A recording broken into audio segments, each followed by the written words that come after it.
Good day, ladies and gents, and we start this week in the illustrious city of Cape Town, a beautiful city full of sea views, mountain views, and famous roads.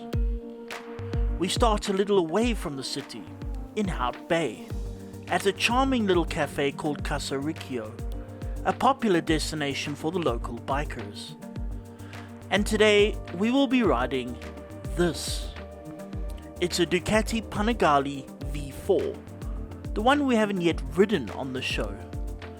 This specific bike is from the glamorous new Ducati Claremont dealership in the suburbs of Cape Town, and they're available from 469,000 Rand. More so, this bike has an Acropovic loud device instead of an exhaust. So let's get going. Okay, here we go.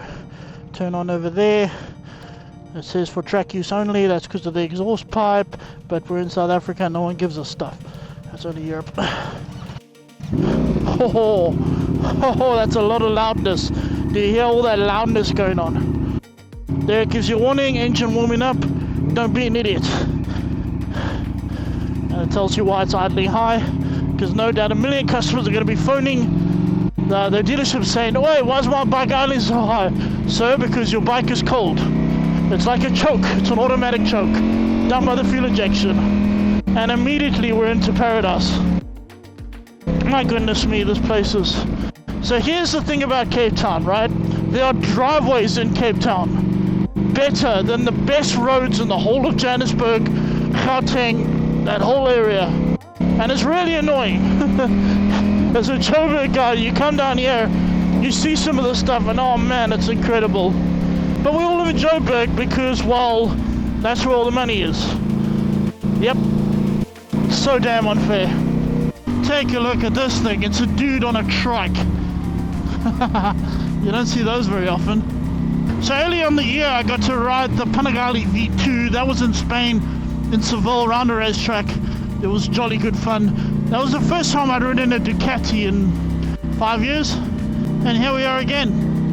And this is the first time I've ridden a V4 in probably 7 years. Panigale V4. And oh man, there's just something so explicitly special about these bikes. That sound, that V4 sound. It rattles, that exhaust pipe. Oh man, it makes such a noise. Okay, here we're coming up to a toll gate. How does this work? Yes. Cape Town residents get paradise right out of their homes. And today's paradise is riding down the famous Cape Peninsula, a mountainous bit of land that juts out into the Atlantic. The roads follow the thin line between the towering cliffs and the crashing waves. Now I believe this is what they call Chapman's Peak. It's a section that runs along the mountain, along the coastline. It's very famous that you do the Argo cycle tour. Comes through here, a bunch of people on cyclists. A lot of people in cars like to drive through here. It sort of connects Cape Town to the point. You kind of go south until you run out of land. And then you know to stop because, well, you're at the sea. And that's sort of what we're doing here. And this road is amazing. I've ridden roads everywhere. I've been to Spain, Italy, various different places. South America, different parts of South Africa, some of the best roads in the world, they're all here, Cape Town. And with that, onto the bike. 469,000 Rand is a lot of money, however you look at it, but made more palatable if the bike offers value to go with it. So let's look at this one. It's the new Panigale V4, that's both Euro 5 compliant and now features a double-sided swing arm that might be less stylish than the single alternative traditionally used by Ducati, but the company assures us that the increase in handling is well worth it. Otherwise, the rest of the frame is aluminium, much like a MotoGP machine, and it weighs 191 kilograms with all fluids except fuel. This Panigale is just so incredible. So, your machines are either very stable or very agile. You know, it can't be both. Definitely not. If it's stable, then it doesn't turn very easily. If it's agile, then it's very wobbly and out of shape. This is both. It's agile and completely stable. I've not for once felt out of my depth on anything here. You just always feel like the machine can do a lot more than you can. That's a good feeling. It's a confident feeling. This, you might have noticed, is a V4, not a V4S. And the major difference between the two is instead of Olin suspension, the bike uses 43mm Showa big piston forks and a Sachs rear shock. So the forks, obviously, yeah, they're not special Olins. You pay extra for that for the S model. But you know what, we're out here on a public road. We're not really reaching the limits of physics over here. So you don't really need it, you don't. If you're on a racetrack and you're trying to break lap records or, you know, beat your mates, yeah, maybe it'll help. But honestly, if you're doing this kind of riding, if you live in a place like Cape Town and you're doing all these beautiful passes, I don't think you need it. The looks have been somewhat inspired by the original 916, hence the two slitted headlights.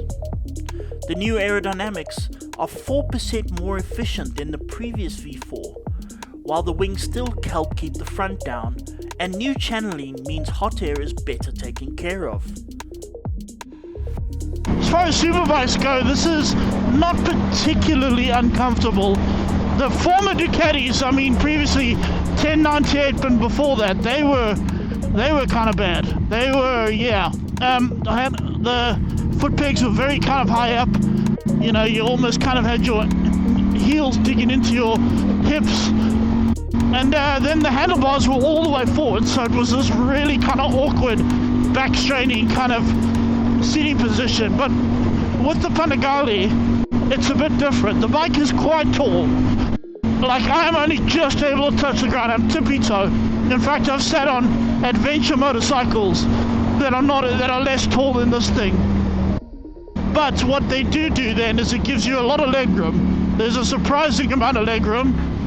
And the bars, they're made a little bit wider and a little bit closer to me. So you're a little bit more of a sit-up position, and it gives you a lot of room to kind of move. And it's not bad. Early on, we went through this middle of city of Cape Town. A lot of stop and go through traffic. Wasn't filming then, but now normally what happens is with the engine layout between my legs right here, I've got a giant cylinder. Or two cylinders, in fact, one bank of two parallel cylinders of the V4, and that generally makes a lot of heat. In fact, the V-twins are really bad at that. But I haven't felt that. I really have not had any heat. It's even going through the middle of Joburg, middle of Cape Town. I did not feel any heat on my nether regions. And mind you, Cape Town is very chilly at the moment. There is a very cool breeze going along. I'm not sure if it'll be exactly the same if, for example, you're sitting in traffic in the middle of summer and boiling heat. Maybe it'll get a bit hot then, I don't know. But right now, and where we're riding right now, I can feel no heat, nothing whatsoever. I'm relaxed, I'm relatively comfortable, I'm feeling relatively good. I'm having a lot of fun. Then of course we get to that motor. The 1103cc 90-degree V4 motor. It pushes 216 horsepower and 123 newton-meters of torque, which is a shed load of power. In an attempt to tame those wild horses, it has an irregular firing order, so both the left cylinders will fire at nearly the same time, and then both the right cylinders fire at nearly the same time. In doing so, it attempts to replicate the feel of a twin while producing the power of a four-cylinder. So we're no longer on Chapman's Peak, we're now sort of come down off the mountains, we're a little bit away from the coast, so we're more in kind of the flatlands and a little bit more away from the tourist areas, so it's become a little bit quieter over here. The road's still damn good though. I mean, it's still got its hilly bits and it still has to go around. Like, look at this. Through the gears, we're gonna pass this guy and then we're gonna gun it again. Let's see. Oh! I didn't even get up to half revs there. Not even half revs. This from engine. Okay, here's a straight bit. Let's see what happens. Whoa! Okay, that's damn fast. Again, I didn't make it up to red line. I was about to crash into the back of Mike. I don't even know what speed I was doing there. I was too busy focusing on the scenery getting very blurry very quickly. This motor is just ridiculous. I mean, on the track it's ridiculous. And then now, on this kind of road, listen to it. Listen to that motor. It's ridiculous. It is utterly, utterly ridiculous. Some people would argue, but what's the point of that? A motor that you can't use. In some places you can use it. And that's what makes it so great. It's a little bit scary. I feel like I'm riding it. It's like a giant fire-breathing dragon. The sound, the speed, the feel. It's like I'm on a dragon. I am a less attractive Daenerys to the Targaryen. Mother of dragons. Maybe I'll go burn down a city later. I don't know. I'll have some lunch first and then see how I feel. Everything that goes fast needs to eventually stop. The preferred method of stopping for motorcyclists is using the brakes, and the Panigale has those. Very good ones. The calipers are Brembo High Pures, the latest model from Brembo that replaces the stylemas, and they work. On the brakes are magnificent. They stop well, but more so, they're just so accurate. And that's the thing, the feel you get from them is just terrific. It's utterly terrific. And if you really want to pull them hard, you will stop very, very, very quickly. I've never had to go so far on this whole ride. I haven't had to use them to the full extent. But they're just so accurate. You just get so much feel out of them. It's remarkable. More so, the Panigale uses a new combined ABS system, whereby if the rider pulls the front brake, the bike will automatically pull both front and rear brakes.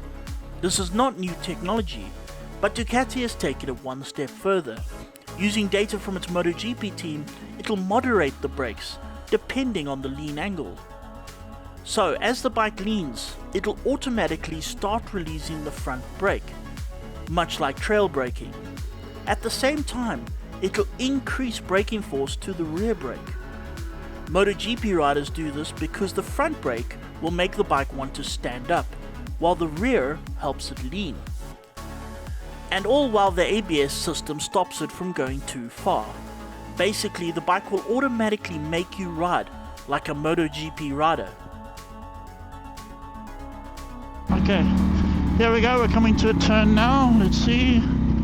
I'm banging it down the quick shifter, all the way to first gear, easy peasy. As we neared the tip of the peninsula, it was time to reflect on where we were, and this incredible motorcycle. We have to search for criticism, but if we nitpick, then perhaps we might find that the now bigger TFT dash has place for more information for the rider, but not a fuel gauge. Only an idiot light that comes on when the bike hits reserve. That's fine on the track, but it means that road riders need to be within range of a garage at all times. Apart from that, the only other problem is that this might just be too much motorcycle for many people. It's a terrifying amount of power. For some, that might be a problem. For others, it's a miracle sent from Bologna. It's impossible to be bored on a motorcycle like this. And even more impossible to be bored in a place like this. I've been riding here, either in road or sport. The track ones are a little bit kind of overbearing. And that's for me to say.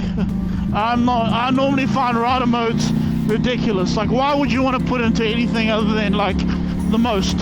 And then you got this twisty thing on your right hand. That's how you modulate it. But yeah, with this bike's the exception. It's such an incredible place. I hate that K-Town has all that, and we in Joburg don't.